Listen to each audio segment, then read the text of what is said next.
My name is Joe Dalton, entrepreneur and business coach. Welcome to Breakthrough Brands. Each week we bring you an inspirational story and an insight to the minds of some of the top business leaders, authors and mentors from around the globe.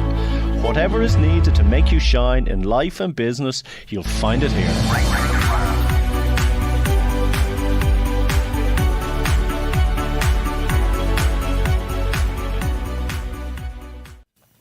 Over the years, I've had the pleasure to interview hundreds of people on my business shows, Breakthrough Brands and Business Eye. In doing so, I've put together my top 10 tips that I've picked up from my guests along the way. To discover what these are and how they may benefit you in your business, please click on the link below or go to joedalton.ie/discover. On today's show, we have Eric Fitzpatrick. Eric is the owner of ARK Speaking and Training and the author of Persuade on Purpose. He is a sales presentations expert and a corporate storytelling expert who works with organizations to help them communicate their message in a manner that is clear, compelling and concise. Eric Fitzpatrick, welcome to Breakthrough Brands. How are you, my friend? I'm very good, Joe. Thank you for having me. I'm delighted. Your book landed on my kitchen table a couple of months ago, and it was given to my wife from you. She was at one of your training courses, and she passed on the book, and I had a little read through it. And from there, we reached out on LinkedIn, and I said, "Look, let's have a chat." We've eventually got together. We did, yes. Going back and forth for a while. I think there was a bit of a miscommunication, as some said. I think I asked Sean, or I forgot or something, but that's normal. Where did it all start for yourself? Why did you get into the business that you're in, and at what age did you decide that you wanted to take the path? Probably two reasons for that. First of all, I worked in sales for many, many years. Yeah. I grew sales significantly for a UK company here in Ireland one particular year. And at the end of that year, the company said, "You better come over and tell us what you did." And I went over and shared ideas with them. And at the end of that year, their sales went up by 30%. And I found I liked the idea of standing in front of people and sharing this information with them. And then I delivered two really bad presentations one day, went completely pear-shaped, and I decided I had to do something about it. And I got involved with an organisation that I'm sure you're familiar with, an organisation called Toastmasters. Yes. And yes. The combination of the two of them came together in 2009. I sold my interest in the business in the UK, and I decided to set up a training business right in the middle of a recession. It seemed like a good idea at the time. Presentations. You go into an organisation and you show them how to present. Do you show them how to do a sales presentation, or do you show people how to stand up in front of an audience and give confidence in how they present? So that's what I'm No, Joe, for me, it's all about clarity of message. And I think nearly every presentation is a sales presentation. It's about stopping and thinking about your audience from the perspective of, at the end of your talk, what do you want them to do? What do you want them to think? How do you want them to act? What do you want them to believe? And I think a lot of times people create presentations and they're focused on themselves and this confidence thing. When the reality is, I think they should be focused on the message they want to get across, being clear about the objective of that presentation. And I'm going to do this on radio, it won't work for radio, but you can picture that anybody who stands to give a presentation is an expert. So my hands are wide out here, and they've that amount of knowledge, and they've that amount of time. They've only a significantly shorter period of time. So it's about being able to choose the right pieces of content to justify that message, to be able to get the audience to buy into it. So I believe there's two types of presentations, and look, you can argue with me on this. I think there's a sales presentation, and I think there's a presentation when you're talking to a group of people. Both, yes, have the same result. They're both sales, but both should be slightly different, because a sales presentation, if you're asking questions in a sales presentation, that can be a presentation in itself, and you are fact-finding and you're getting that information, but you are sort of delivering a different it's a different angle on it. Right or wrong? Yeah, no, I think you're right. They are both sales presentations. Ultimately, it's about engaging the people that you're speaking with. And as you rightly point out, sometimes a sales presentation could be sitting across a boardroom from three people, and as part of it, you are asking questions and you're looking for the answers that they can provide. But even when you're standing in front of a group of 100 people or 100 individuals, you're still looking to insert into your presentation elements that will allow people to remember what you said long after you've said it. Clauses. Yes. But even, and Sometime, I mean, for example, I was talking to somebody this morning and I heard her give a speech back in May of this year. And I can still remember elements of her talk. And on the strength of that, I'm able to get back to her message. And you know as well as I do, Joe, from a sales presentation perspective, people don't make the decision there and then. Sometimes the 3 members of the board will go off a week later and sit down and talk about your proposal. And the challenge we have is how do we make sure they can remember what we said a week after we've been in with them? Yeah. And that, for me, means keeping people engaged. So what I do is I look at the idea of asking a question as an element in a talk that has the potential to keep somebody engaged. So whether that's 3 people across a boardroom table or it's 100 people in the room, they are sales presentations from my perspective. What makes you good at what you do? I think a lot of it comes down to practice. I really do. It's, you know it as well, from a sales perspective. You go and you have a conversation with somebody one day, you walk out and you learn from that and you get better at it. Yeah. And certainly from my perspective, I've coached people and walked away afterwards and gone, oh, maybe I could have done it this way if I was doing it differently, and then learned that and applied that to the next time. Yeah, I would also agree with it, because I think it's every time we do a training course and any time we coach people, we learn from it. Yes. I'm a mentor, I'm a coach, but I have a mentor and a coach as well. And I'm sure, I always laugh that we all have mentors and coaches, and everyone has mentor coaches. And I wonder, is there a guy that I'm mentoring? He's mentoring the guy that I'm mentoring. And it's just a big there's almost an element. Can we just keep going right around? Get the guy right back to the guy. So he's actually giving me my advice, but just different. Yeah, Chinese whispers. Listen, one of the things from my perspective, and I've been doing this a long time, very easy, as you've identified, if we're careless about it, it'd be very easy to reach a point where you stop and think, I've cracked it and I have it sorted. No, I'm currently doing a stand-up comedy course. Really? Yeah, and I want to be outside of my comfort zone. I want to learn some new skills. I want to be able to do better interaction with audiences, and I want to get up and do that routine at the end of it, knowing that I am very uncomfortable when I'm standing up in advance of it. Yeah, no, I do like a bit of comedy, and the people that I speak to know that I'm very humorous. So, with yourself, Eric, and we've established that it's about going and you're helping people with their presentations, but it's more than that. My primary focus is on helping people to find the right message. Because one of the fears that I think a lot of people have, and one of the things that drains their confidence, is they're afraid of rambling. They're afraid that what they're going to say doesn't have sufficient value. And where I help is being able to help people identify what they need to say and to craft that in a way that'll be compelling for the audience they're presenting to. And I think that's where the confidence comes from, because they stand up knowing that they now have the right message and it's structured in the right way and it'll resonate with the audience they're speaking to. I'll give you one very quick example. I was helping somebody in Galway about 5 or 6 weeks ago. It was a 2-minute pitch she was working on, and we actually spent 16 hours on the pitch. But apart from the success that she had when she delivered it, we had a follow-up call a couple of days after she had delivered it, and she told me that she had a presentation coming up a week later and was now looking forward to it. But I don't work on people's confidence per se. It's about getting them out of their own heads to a certain extent, because we get wrapped up, we create our own problems when it comes to presentations. We think we have to be perfect. We think that our audience is waiting for us to screw up. We think that we can't afford to put a foot wrong in any way, shape or form. And what I'll say to people, I've had conversations with people after they deliver presentations, and somebody said, well, it wasn't perfect. And I go, did you get your message across? And they go, yeah. I go, that's the job. And if at the end of it, one person out of 100 comes up to you and goes, that was fantastic, can you come in and do that in my organisation? That's the job done. If you ever go into our kitchen, I have on the wall, and I have mindset, marketing, and sales, and that's what I talk about. And then I have, so they're the 3 pillars, and then I have 5 elements in each. Yes. And I used to see them all the time, and that's all I use in my mind. And then depending on the conversation, that's where it leads out to on it. And I remember when I started doing radio, maybe 2 years now. I remember the first time I was walking up and down the corridor here going, what the hell am I doing? Yes. Why did I say I was going to do this? And I actually enjoy it. Yes. I actually love it.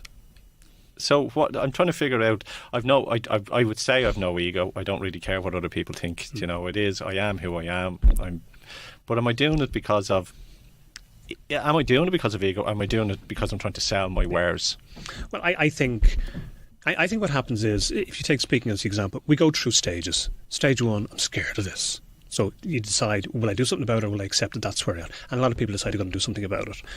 after a while, they get some skills, to get a little bit of confidence. And you're right, ego does play a part. There is a period of time during this process when people think, look at me, I'm great. But then I think when you're doing it long enough, you get to a point where you recognise that it's not about you, it's about your audience, and it's about the message that you're offering them. And certainly, Joe, somebody like you is offering value to people every time you stand in front of them.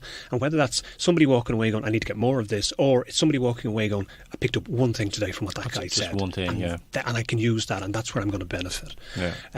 From my perspective. They're all writing down. Yes. Yeah. And today, and the way it has changed, you see a lot of people on their phones.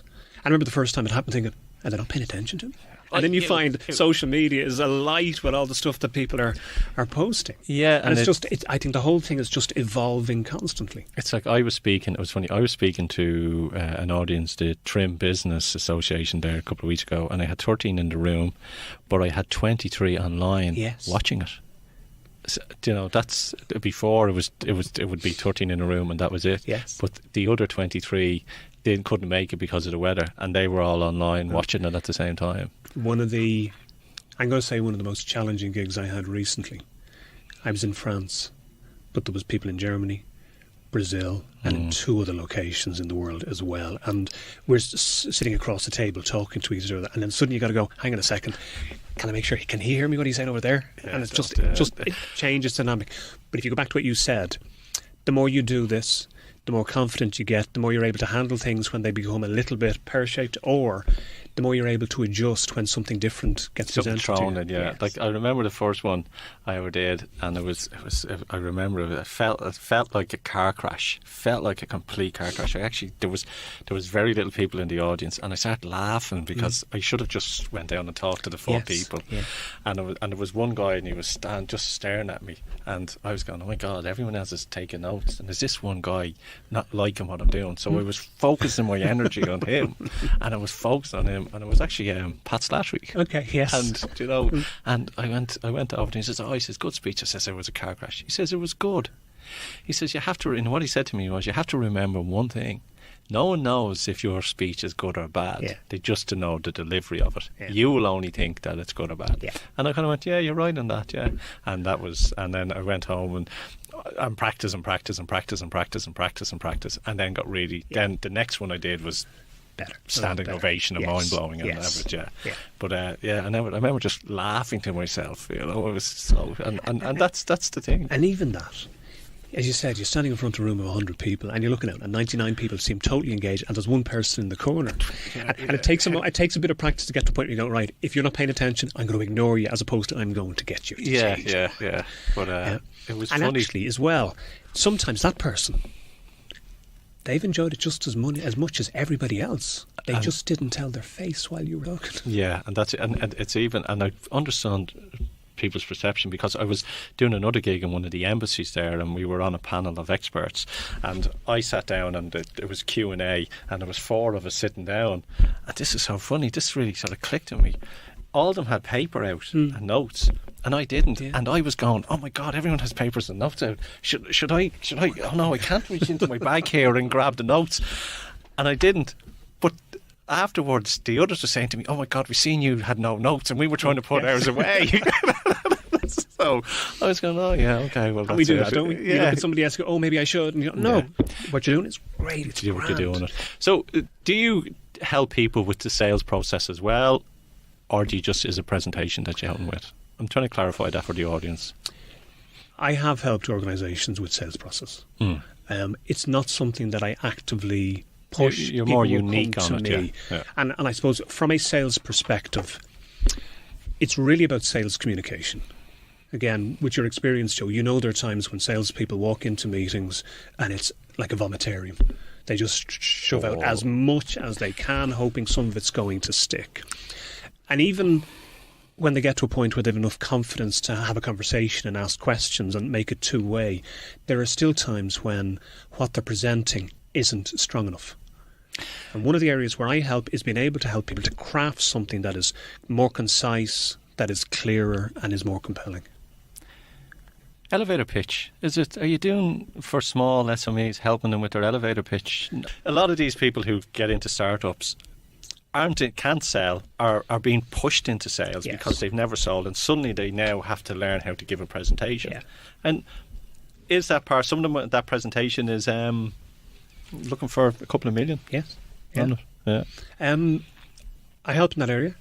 The one I was talking about a little earlier, the 2 minutes that took 16 hours, this was somebody who was going to England to try and persuade organisations to come and do business over here.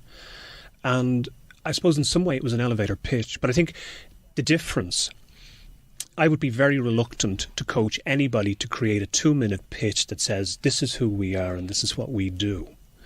By contrast, this woman that I worked with had a very specific purpose for delivering her 2 minutes. And at the end of it, she had people come up to her and said, can we book time to come over and see Galway based on what you've said, which is grand. Yeah. And I think, and this probably, and again, you're very familiar with this, too often people talk about themselves, their product, their service. Me. It's all about me, and don't understand why an audience doesn't react to it. Yeah, because I always believe you should put a you and you use a you, and because in somewhere in it, because you're relating to the people on it, and the uniqueness. Like when I get people to say, look, everyone in your industry is saying A. Yes. Let's figure out what you're saying is B. Yes. And stand up. And if B is against everyone, let's go with that. Yeah. And only if it resonates and it's passionate within inside yourself as well. Yeah. Yeah, I was working with somebody recently, and they were talking about their product, their service, and all of that. And I said, what problems are you solving for people? Let's have a chat about them. Let's talk about the problems that you're solving for people, and then people might start to be a little bit more interested. Yeah. So you're helping people. I've seen seasoned sales teams go in to do presentations, and they just have gone in and again talked about their product, haven't asked the person any questions, have just gone in and gone, this is what we do, this is it, it's brilliant. And I go, this is terrible. You haven't asked the people one thing about their business, and then you haven't directed your presentation to the questions that they have. Yeah. Is it a common thing? Yeah. Even I think there are a couple of things. I think first of all, historically, what you've described is exactly what people have done. So because people coming along today have seen that that's how it's done, they carry on doing that. And then you have, respectfully to some organisations, they turn and say, this is how we do things. But they're not generating the results that they want. And then the other side of it is, from a presenter's perspective, you could probably divide presenters into 3 categories. The newbies who are very, very nervous about it, the people who are very, very good at it, whether it's taken them a couple of years or many, many years, and then you have a group in the middle. And again, respectfully, a lot of salespeople fit into this category. They get to a point where they're giving presentations and they're quite comfortable doing it, and because of that, they think they're giving good presentations. No. And if you said to them, how did it go? They go, oh, it was brilliant. You ask their audience the same thing, and they go, that's probably no idea. That's a fact, yeah. I find that there's a lot of people out there just talk, and they have this. Where did that come from? If you're a great talker, you can sell. And that's the thing, isn't it? People have this idea that if they're good at talking, if they're social, they must be good at selling. And I think nothing could be further from the truth. There's a scientific sort of approach to it. It's rapport. Yeah. From there, asking those questions, figuring out if the person can afford you. Are they the right person you're speaking to? Does your business align with them? Yes. Like one of the questions that I get is, how do you close a sale? And it says 80% of the people you speak to will never buy from you. Yeah. That's the reality of it. And also, how do you start closing a sale? When you start fact finding in the very beginning to get to that stage. Yes. Yeah. That done right. Yeah. The sale will happen automatically. Yeah. They'll have bought into you. They'll have appreciated the fact that you were taking the time to think about them and weren't just trying to sell your wares as it is. And I think often, and again, from my experience, very briefly, go ahead. Years ago, I bought a book by a fellow called, it was Jeffrey Gitomer, The Sales Bible. And it's a great resource to have. But like everything, you dip into it and you find out what works for you and what doesn't. At one stage, I was looking through the different closing strategies, and one of them was the alternative close. So at the time, I was selling welding equipment. I was down in Cork with a particular client. Blue or black? Well, it was 5 or 10. And I always remember, he's on the other side of the desk, his head's down, he's writing something. And I said, okay, do you want 5 or 10? And he stopped, and it was like slow motion. And he put his pen down, he looked at me and he went, could you just use the alternative close on me? I was really proud of it. I have, yeah. He said, well, if you ever do it again, I'll give you an alternative. You can go out through the door or you can go out through the window. Yeah, so but you learn from those things.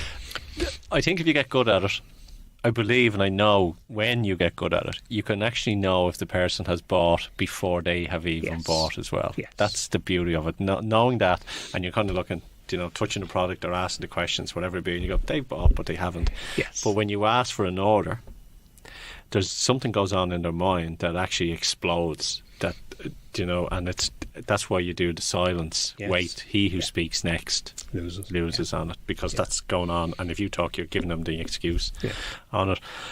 It's an amazing journey that you've been on. You've as I say, you've probably sold and worked on many projects, and you have found your niche, which is a talent in teaching people and showing people how to give the right presentation. Is that where the book came from, the inspiration from your book? And how long? When did you write the book? The book was published in February of last year. Oh, okay. I'd been writing it on and off for about 3 or 4 years, and as you do, and finding excuses not to write it rather than to write it.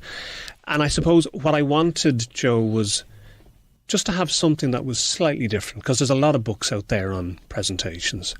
People telling you what to do with your hands and how to get the voice right and make eye contact. Mine was about how do you make sure that when you've walked off the stage that people have got the message you want them to get and that they are open to taking the action that you want them to take. Yeah, because everyone talks about the beginning. We talk about the beginning, the middle and the end, and everyone focuses on when you get up on stage and, interact, making sure you get your audience or open up with a laugh or something and engage them. Where you're going through that, but you're also quite smart in what you're doing is, okay, you've completed this. That's only 80% of it. Yeah. It's the 20% when you walk off that stage. Yeah. That's the part that you kind of go, you look back and you go, okay, I've done a good job, and now I want people to engage with me. And that's the thing about particularly sales presentations. They're often thought of as a standalone event, and they're not. Stand up here today. I was working with somebody yesterday. They were doing a team presentation today, and whatever happens after the team presentation today, that's when their work really begins. But too often people put the emphasis on the presentation, thinking of it as a standalone event. And of course, the other thing, again, as you're well aware of this, people will put a huge amount of time into preparing the materials that they want to say, and by comparison, put no time into the questions that they should be able to anticipate being asked by the people as a result of what they actually say to them. That's a good point, yeah. And they need to put as much time and effort into that. Yeah, they need to know what you're talking about, really, on it. So one of the things that I wanted to do, as a way of trying to make this different, was I've created 2 documents. One is a template, so if somebody needed to create a presentation at short notice, they could use this template to pull it together. And while it wouldn't be as good as if you had 3 weeks to prepare for it, they would still be able to deliver something that delivered a clear, compelling message. The other thing that I did was I created a scorecard. And the idea behind the scorecard is that within presentations, there are elements that people are using that are helping them get their message across, and there are elements that people are using that are hindering getting their message across. So if they're from an industry that has its own language, and they're using all these terms that are familiar to them but not to their audience, hindering getting their message across. If they're using slides that have purely text and it's like a ream of text and they're reading off it, hindering getting their message across. And all I did was I measured all of these different elements against 4 criteria. And in one case a number of years ago, I took it into an organisation. I asked them to give me a couple of their people, and they gave me 3 people who were delivering an average of 100 presentations each per year. And on this scorecard, they scored minus 320.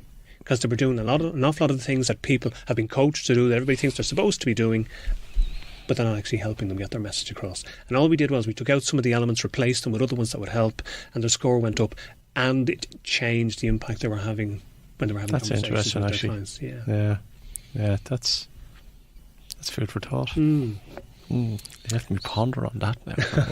On it. Where can people buy the book? It's available from my website at arcspeakingandtraining.com. It's available from all good bookshops, never supposed to say it. It's available from the online sites as well. As well on it, yeah. Yeah. Writing the book, Has it helped your business? Yes. It's helped the business from two main perspectives, well, three probably. The first is, as you know, you get a bit of credibility when You've proven you're it, an yeah. author. Yeah. Yes. No. Secondly, again, as I said earlier, we're experts. We have a huge amount of knowledge and expertise. And this allowed me to select the right pieces and stick with them. And you were talking earlier about training. And when we started out, and I don't know about you, but it could take me a couple of days to get all the material together to make sure if I'm doing this, if I'm doing Persuade on purpose. You just hit them on a book. An hour beforehand, it's, the night before, an hour, I have everything I need ready to go. Yeah. The other thing it's done for me is because it's given me a set range of material, it now means that I can do the next thing with it, which is to turn it into an online program.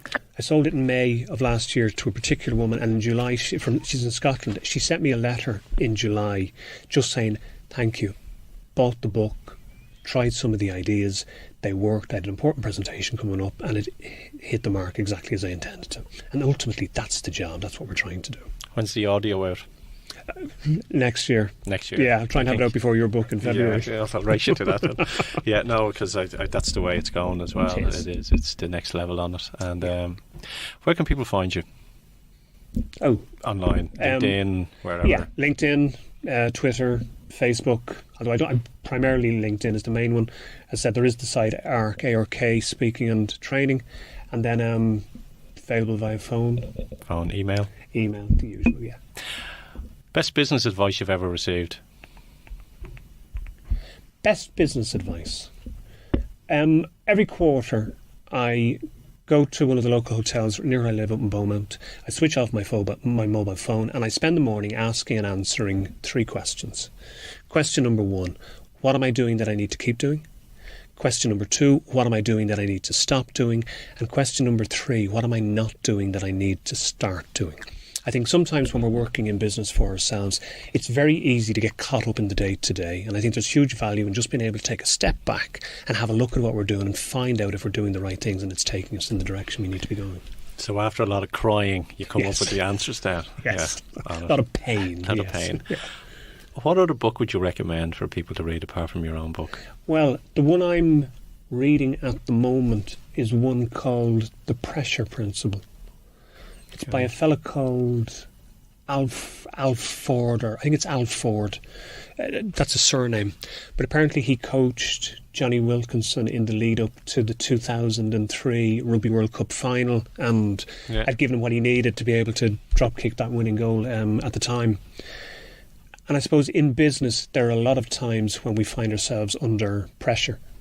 And this book is all about how you can manage that pressure and allow people to perform at their best in those pressurised situations. It's an interesting read at the moment. Yeah, there must be a sign there to start reading some of them on it. I suppose what you're looking for is, at elite sport level, you're looking at this idea that people are that extra 1%. On it, yeah. I was contacted about a year ago by the Bahrain Merida cycling team, who came second in the Tour de France this year. And what it was their management team, and they wanted to find a way to help them to communicate collectively their message more effectively. And they reckoned that could be the 1% that they needed. They had Vincenzo Nibali and some of the elite cyclists. Probably got that from your book. Well, that's like I've 3 of my clients are authors, push them to be authors, and they can see even how they are changing themselves because of it. So it is a confidence boost. Yeah, it makes a huge difference. It really does. Eric Fitzpatrick, thank you for coming on and sharing some of your insights on Breakthrough Brands. Thank you. Joe, it's been a pleasure. Thank you very much. Thank you.